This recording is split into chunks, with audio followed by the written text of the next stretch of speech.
So I feel like a good place to start is the actual biblical story that's started the trauma, and that would be one of the most famous, and that would be Jesus' birth, which I know most people wouldn't think is traumatizing, but I'll explain why. So we all know the story of Virgin Mary, or it's easy enough to look up. And that right there is what traumatized me. That's this 12-year-old, God just appears one day and doesn't even, ask. Just says, hey, you're pregnant, it's my kid, have fun with that. And it's not even God, he sends an angel. So, polycystic ovarian syndrome runs in my family, and there's a good chance that's what's wrong with my uterus.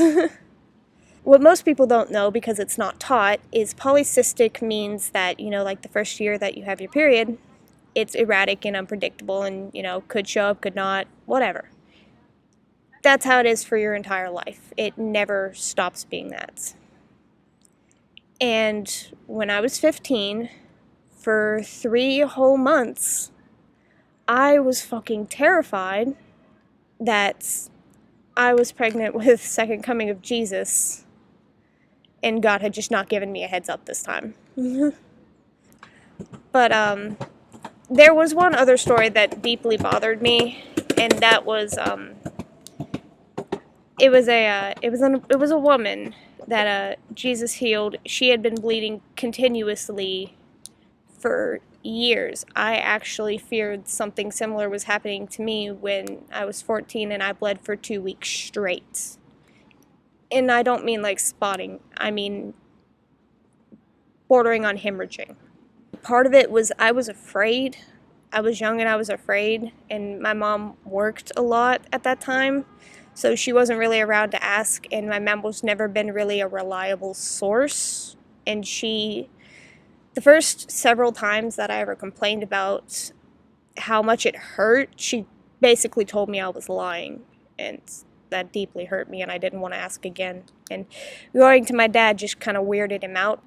Yeah, there was definitely a great deal of shame early on, relating to anything sexual. And I mean, it's still taboo to talk about anything relating to genitalia, even if it's like bras. I can't bring up bras around my brother who's 12. And heaven forbid he see a bloody pad in the frickin' trash can where it's supposed to be. It honestly makes me, I'm trying to define the word, not really skittish, but incredibly embarrassed and awkward with anything to do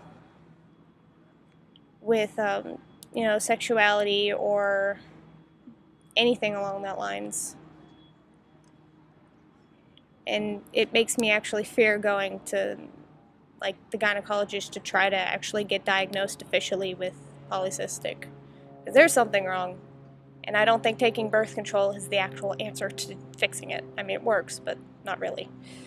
Girls should be taught that polycystic exists and endometriosis and everything else, and we're not. There's no conversation about it. And then when it happens, you're just filled with this overwhelming terror that you're dying or you're being punished or something is wrong and it's your fault.